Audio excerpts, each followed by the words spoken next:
नमस्कार दोस्तों, प्रयास ऑनलाइन क्लासेज यूट्यूब चैनल पर आपका हार्दिक स्वागत है, अभिनंदन है। दोस्तों, पिछली क्लास में हमने वर्ण विचार के टॉपिक से संबंधित चर्चा करी थी। आज का अपना जो टॉपिक होगा वह संधि से संबंधित होगा। तो दोस्तों, जब भी आप वीडियो देख रहे हैं, ये जो क्लास देख रहे हैं, तो वीडियो को अधिक से अधिक शेयर करें, लाइक करें और इस चैनल को सब्सक्राइब करें। साथ ही बेल आइकन को प्रेस कर दें ताकि आने वाले वीडियोज़ के नोटिफिकेशन जो हैं वो आपको सबसे पहले मिलते रहें।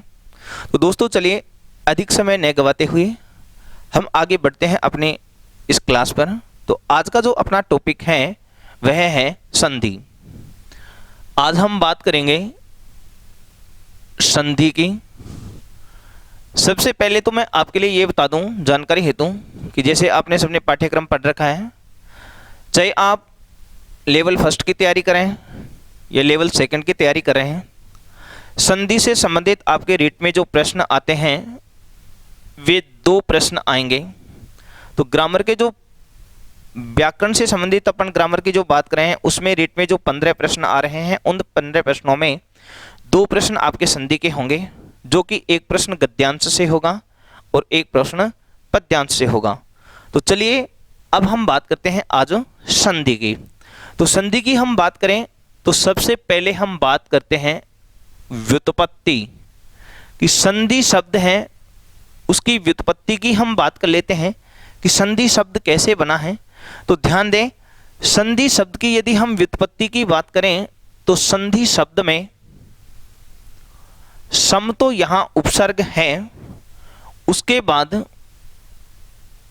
डूधाय धातु है और प्रत्यय की हम बात करते हैं तो की इसमें प्रत्यय है।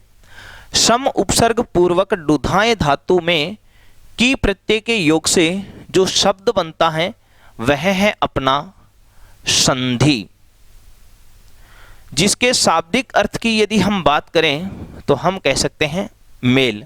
अर्थात संधि शब्द का शाब्दिक अर्थ होता है मेल।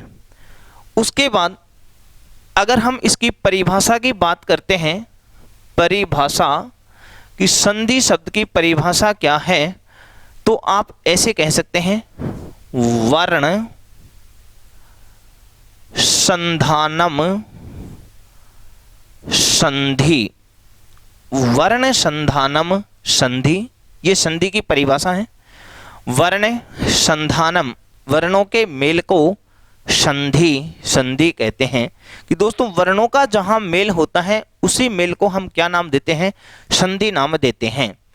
अब अपन ऐसे कहें कि वर्णों का मेल तो होगा, लेकिन जहां वर्णों का मेल होगा साथ ही आप ऐसे कहेंगे कि वहां विकार भी होगा। अर्थात वर्णों के मेल से जहां विकार होता है उसी विकार का नाम हम लेते हैं संधि। इस राह में अगर हम पाणिनि के अनुसार संधि की बात करते हैं, पाणिनि के अनुसार यदि संधि की परिभाषा की बात करते हैं तो हम ऐसे कह सकते हैं परः सन्निकर्षः संहिता। परः सन्निकर्षः संहिता, जिसे आप संहिता संज्ञा सूत्र भी कह सकते हैं। संहिता की परिभाषा, यहाँ संहिता जो नाम है वो संधि का ही है, तो हम ऐसे कह सकते हैं परः सन्निकर्षः संहिता। सन्निकर्ष है सम्यक निकर्ष है अतिशय सन्निधि, वर्णानाम अतिशय सन्निधि संहिता संज्ञा स्यात्।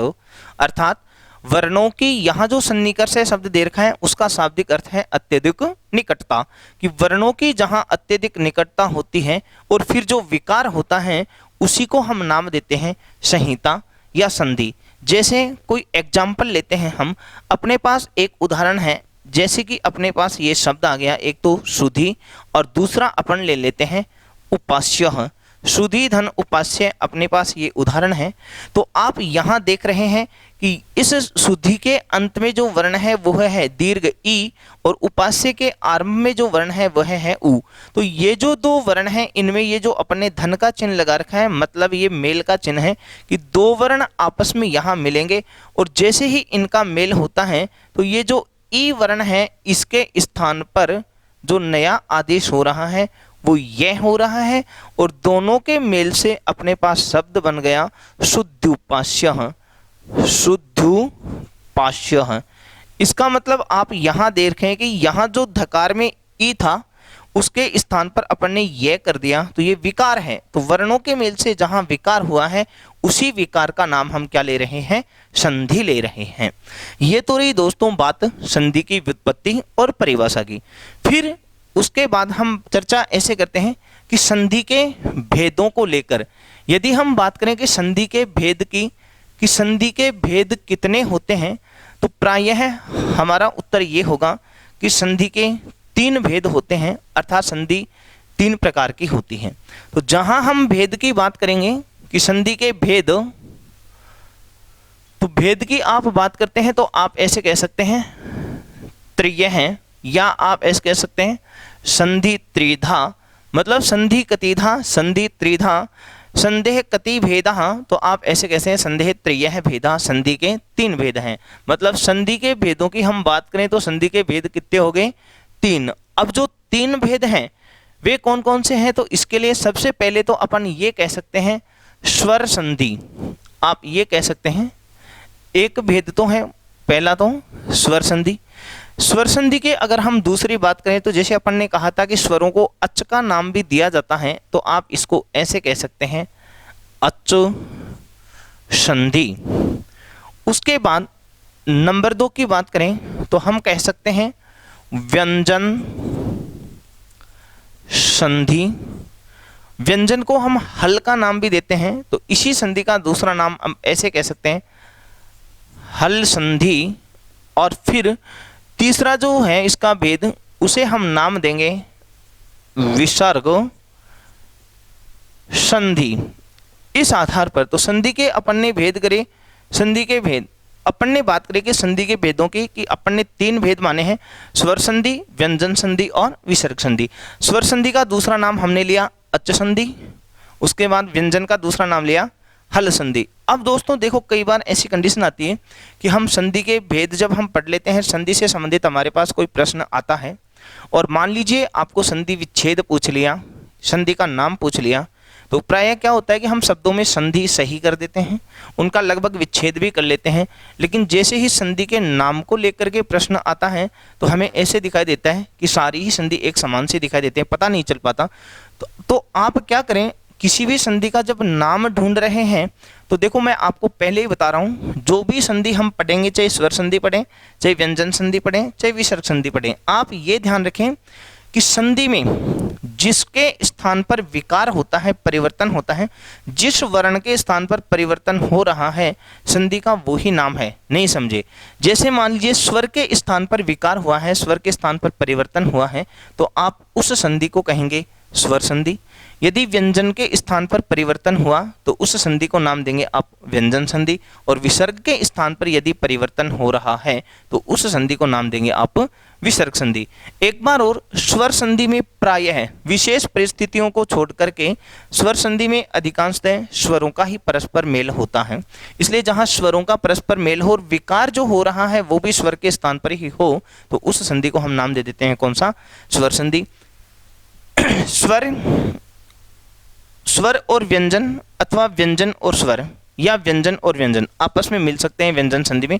व्यंजन संधि में व्यंजन के साथ स्वर और व्यंजन दोनों का मेल हो सकता है, लेकिन चाहे मेल स्वर के साथ व्यंजन का हो रहा हो, चाहे व्यंजन का व्यंजन के साथ मेल हो रहा हो, परिवर्तन जो हो रहा है वो व्यंजन के स्थान पर अगर हो रहा है, हल वर्ण के स्थान पर अगर हो रहा है, तो उसे आप नाम देंगे हल संधि। और ठीक इसी प्रकार अगर विसर्ग का मेल जो है वो स्वर अथवा व्यंजन दोनों में से किसी भी वर्ण के साथ हुआ हो, लेकिन परिवर्तन जो होगा वो विसर्ग के स्थान पर होगा, तो विसर्ग के स्थान पर जहां विकार होता है, परिवर्तन होता है, उस संधि को हम नाम देते हैं विसर्ग संधि। ये तो हमने तीनों संधि में पहचान की बात करी है सबसे पहले मोटी मोटी, कि हम स्वर संधि की हमारे पास जो एग्जाम्पल आए कि वो स्वर संधि का है कि व्यंजन का है कि विसर्ग का है। उसके बाद हम इन तीनों की सामान्यतः एक एक की चर्चा कर लेते हैं। तो सबसे पहले हम बात करते हैं स्वर संधि की। स्वर संधि की यदि हम बात करें तो जैसे कि मैंने अभी आपको बताया है कि जहां स्वरों का परस्पर मेल हो, या आप ऐसे भी कह सकते हैं कि जहां स्वर के स्थान पर जहां विकार होता है उस संधि को हम स्वर संधि कहते हैं। अब स्वर संधि की यदि हम बात करें अपन ने ये नाम लिया है स्वर संधि। और स्वर संधि के अगर भेदों की हम बात करें तो स्वर संधि के भेद अगर आपसे पूछा जाए तो देखो, स्वर संधि के संस्कृत व्याकरण में स्वर संधि के भेद जो माने गए हैं वे माने गए हैं कितने? 8। स्वर संधि के 8 वेद होते हैं। हिंदी में प्राय आपको 5 वेद देखने को मिलते हैं, लेकिन संस्कृत में जो स्वर संधि है उसके 5 तो हिंदी में जो हैं वो सेम टू सेम है ही। इसके अलावा 3 भेद और भी हैं जो संस्कृत में ही प्रयुक्त होती हैं, वे संधि हिंदी में प्राय प्रयुक्त नहीं होती हैं। तो जो 8 भेद हैं उन 8 भेदों की हम चर्चा कर लेते हैं कि स्वर संधि के 8 वेद कौन कौन से हैं। तो सबसे पहले तो हम नाम लेते हैं, जैसे कि अपन ने कहा दीर्घ संधि है, इसकी हम बात कर लेते हैं। दीर्घ संधि अगर नाम नहीं मिले तो सैवर्ण दीर्घ संधि हम इसे कह सकते हैं। नंबर 2 की बात करें तो हम कह सकते हैं यण संधि। तीसरे भेद की हम बात करें तो कह सकते हैं गुण संधि।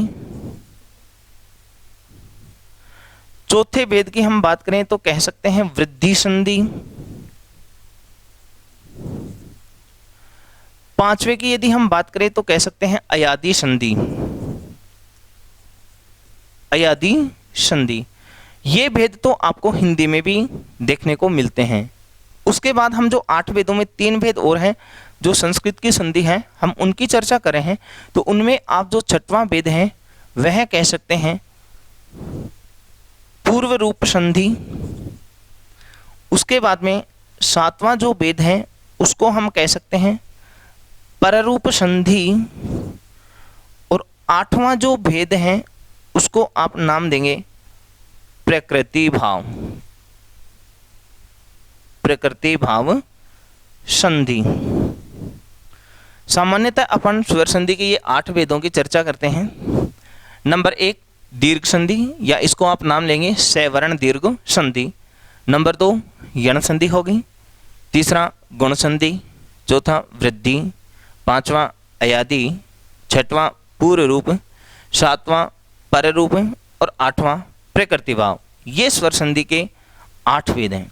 अब दोस्तों चलो इनकी हम डिटेल पढ़ें। उससे पहले मैं आपको इन संधियों के नाम के आधार पर ही इनकी पहचान बता रहा हूँ। आप चाहे स्वर संधि का अध्ययन करें, चाहे व्यंजन संधि का करें, चाहे विसर्ग संधि का, एक बात ये विशेष ध्यान रखें, संधि में जैसा कि हमने कहा कि विकार होता है वो वर्ण के स्थान पर होता है।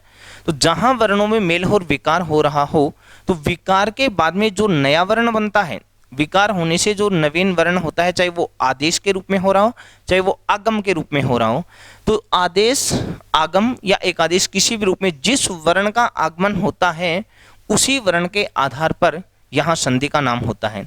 जैसे कि मैं एग्जाम्पल दे रहा हूँ, आपके सामने नाम है दीर्घ संधि, तो इसका मतलब ये हो गया कि जैसे हम इसका पूर्ण नाम, इस संधि का हम पूर्व नाम ये ऐसे कह सकते हैं सैवर्ण दीर्घ संधि होता है। तो आप क्या कहेंगे कि दीर्घ स्वर 8 होते हैं, उनमें ऐसे दीर्घ स्वर जो परस्पर सैवर्णों के मेल से बनते हों। तो परस्पर सैवर्णों के मेल से अगर हम बात करें तो एक तो आ, एक ई, एक उ और एक री, ये जो 4 स्वर हैं वो सैवर्ण दीर्घ स्वर हैं।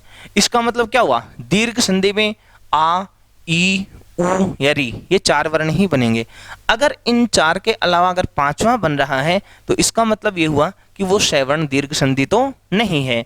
सैवर्ण दीर्घ संधि की पहचान यही है कि जहां वर्णों के मेल से आ, ई, उ, री बन जाए वो सैवर्ण दीर्घ संधि। ये बनते कहाँ हैं, कैसे हैं, इनकी चर्चा हम बाद में करेंगे। उसके बाद दूसरे की हम बात करें हैं यण संधि की। जैसा कि हमने माहेश्वर सूत्र पढ़े थे पहली क्लास में, और वहाँ माहेश्वर सूत्रों की हमने बात करी थी, तो माहेश्वर सूत्रों के आधार पर अपन ने प्रत्याहार निर्माण की बात करी थी। तो वहाँ उस प्रत्याहार में अपन ने एक यण प्रत्याहार पढ़ा था, एक तो इस तरीके से। दूसरा तरीका, हम जब से वर्णों की बात करे थे हमने अंतस्थ वर्ण पढ़े थे, अंतस्थ वर्ण में अपन ने परिभाषा ली थी यणो अंतस्था। इसका मतलब ये जो यण वर्ण है वो यण प्रत्याहार के वर्णों की बात आई है, और यण प्रत्याहार के वर्ण अंतस्थ वर्ण होते हैं। और अंतस्थ वर्णों में अपन ने ये कहा य, व, र और ल, ये 4 वर्ण हैं। ये यण वर्ण हैं या आप इसके ये अंतस्थ वर्ण हैं। तो देखो इनको अगर हम नाम यण वर्ण दे रहे हैं तो आप ऐसे कह सकते हैं जिस संधि में वर्णों के मेल से यण वर्ण का निर्माण होता है वह संधि है कौन सी, यण संधि। तो यण संधि की पहचान ये होगी, इसमें य व र ल ये जो 4 वर्ण हैं इनमें से किसी न किसी वर्ण का निर्माण होगा और वो स्वर के स्थान पर ही होगा। तो आप ये कहें वो पहचान होगी अपनी यण संधि की। तीसरे पर हम चलते हैं गुण संधि। गुण संधि में देखो जिस प्रकार अपन ने यहाँ दीर्घ श वर्ण का नाम लिया, यहाँ यण वर्ण का नाम लिया, तो ठीक उसी प्रकार यहाँ हम नाम लेंगे गुण वर्ण का। गुण वर्ण, अब गुण वर्ण कौन से हैं इसके लिए सरल सी परिभाषा बता रहा हूं। गुण संज्ञा सूत्र आता है एक, वह है अदेंग गुण है। ये गुण संज्ञा सूत्र है, अदेंग गुण है। इसको हम अलग अलग करें तो अपने पास ये होता है अत धन एंग। यहां एंग प्रत्याहार का नाम है और अत से तात्पर्य ऐसे हैं, तो आप ऐसे कह सकते हैं ए तथा ओ।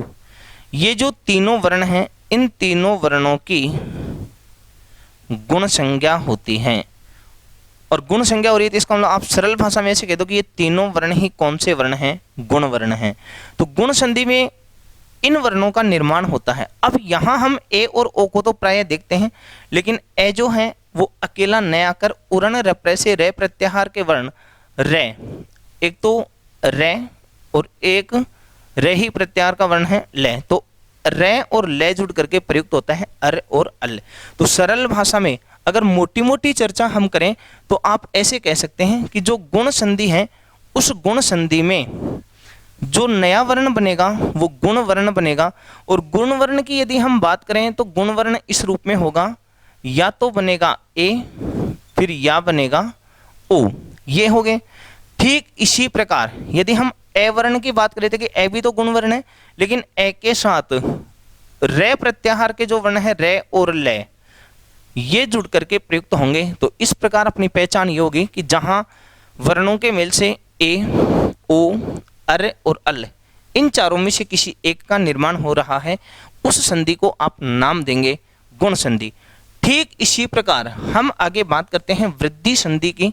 वृद्धि संधि में जिस प्रकार अपने अदेंग गुण से गुण वर्ण निकाले थे, ठीक वैसे ही वृद्धि राधाइच जो सूत्र है उससे वृद्धि वर्णों की पहचान होती है। तो आप ऐसे कहेंगे जिस प्रकार यहाँ ए और ओ की बात है, ठीक उसी प्रकार यहाँ आई तथा औ इनकी बात होती है। जहां हम ए की बात करे थे वहां आ की बात हो जाएगी। अब ए के साथ यदि रे है तो आ के साथ भी क्या आ जाएगा रे, तो आर और साथ में अल के स्थान पर हो जाता है क्या आल। इस प्रकार तो ये आप पहचान कर सकते हैं। यहाँ वृद्धि संधि में आपको उदाहरण देखने को प्रायः इन 3 वर्णों के मिलेंगे, आई अव और आर। तो जहां आई का निर्माण हो रहा हो, अव का निर्माण हो रहा हो या आर का निर्माण हो रहा हो, उस संधि को हम नाम देंगे कौन सी, वृद्धि संधि। उसके बाद अगली अपनी संधि है अयादि संधि।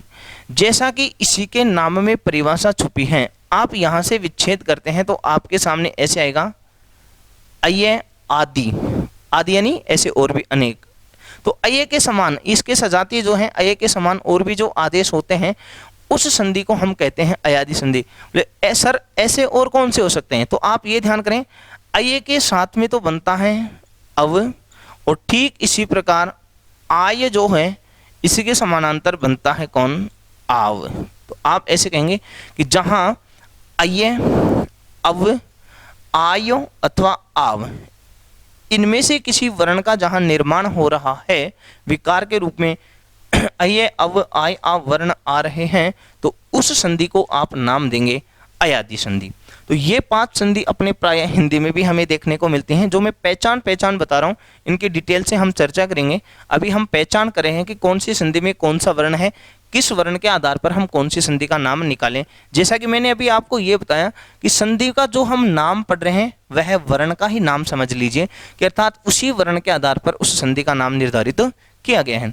उसके बाद आगे जो 6वां भेद है अपना पूर्व रूप, इसकी हम चर्चा करते हैं।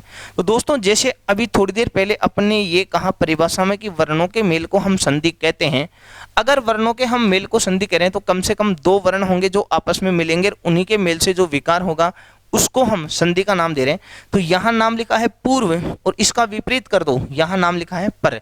अब हुआ क्या, इसको आप ऐसे समझें, सबसे सरल तरीका तो ये है कि जैसे ही हम दो वर्णों में संधि करें, एक वर्ण इधर है, एक वर्ण इधर है, यहाँ जो वर्ण है इसको हम नाम देते हैं पूर्व वर्ण, और इधर वाला जो वर्ण होता है इसको नाम देते हैं हम पर वर्ण।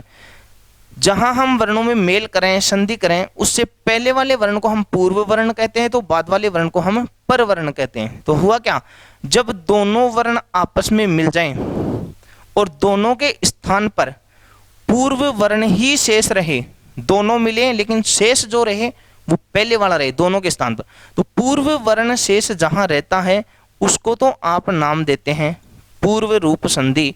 और ठीक इसका विपरीत कर दो, विपरीत करेंगे तो दोनों वर्ण मिल रहे हैं, यहाँ तो पूर्व वर्ण है और यहाँ पर वर्ण है, और दोनों के स्थान पर शेष जो रह जाए वो रह जाए पर वर्ण, तो उसको आप नाम दे देंगे कौन सी संधि, पररूप संधि। पूर्व रूप की एक छोटी सी पहचान और भी है, सरल भाषा में अगर हम पहचान करना चाहिए तो आप ऐसे कह सकते हैं, जहां आपको अवग्रह चिन्ह, ये जो चिन्ह है इसको हम नाम देते हैं अवग्रह चिन्ह का, कि जहां प्रायः हमें ए तथा ओ के साथ अवग्रह चिन्ह दिखाई दे रहा है तो वहां हम प्रायः पूर्व रूप संधि का नाम लेते हैं इस रूप में। तो ये पूर्व रूप संधि और पर रूप संधि। अंतिम जो भेद है वह है अपना प्रकृति भाव। प्रकृति भाव की यदि हम बात कर रहे हैं तो आप ऐसे कह सकते हैं, देखो ध्यान दो, यहाँ एक नाम लिखा है प्रकृति और दूसरा लिखा है भाव।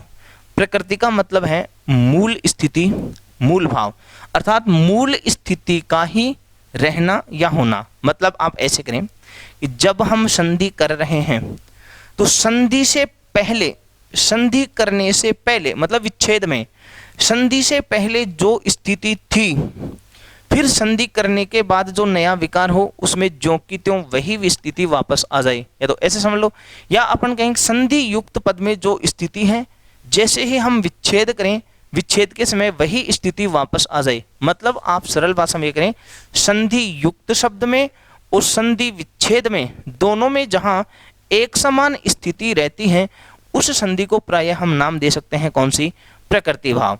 अब सर समस्या ये है कि हम कैसे पता करें कि यहाँ एक समान स्थिति ही रहेगी या परिवर्तन होगा। तो इसके लिए जैसे ही हम इन सभी संधियों को विस्तार से पढ़ेंगे और कहाँ दीर्घ संधि होती है, कहाँ यण संधि होती है, इसी प्रकार गुण वृद्धि अयादि पूर्व रूप पर रूप या प्रकृति भाव संधि ये कहाँ होती हैं, इन सब की चर्चा हम करेंगे विस्तार से। तो दोस्तों अपन ने मोटे मोटे तौर पर संधि की परिभाषा, फिर संधि के भेद, इनकी चर्चा करी। उसके बाद में अपने संधि के भेदों में कहा कि 3 भेद होते हैं, स्वर संधि, व्यंजन संधि, विसर्ग संधि। फिर उसके बाद स्वर संधि की हम बात करें तो स्वर संधि में हमने ये कहा कि जहां स्वरों का परस्पर मेल हो या विकार जो हो रहा है वो स्वर के स्थान पर हो तो उस संधि को हम नाम देंगे स्वर संधि। फिर यदि हम भेदों की बात करें तो प्रायः देखने को हमें ये मिलता है कि स्वर संधि के संस्कृत में 8 भेद आपको देखने को मिलेंगे, और उन 8 भेदों को यदि हम नाम से जानने की प्रयास करें तो कह सकते हैं दीर्घ संधि है, यण संधि है, गुण संधि है, वृद्धि संधि, अयादि संधि, पूर्व रूप संधि, पर रूप संधि, प्रकृति भाव संधि। तो दोस्तों आज की क्लास में हमने यहाँ तक चर्चा करी है।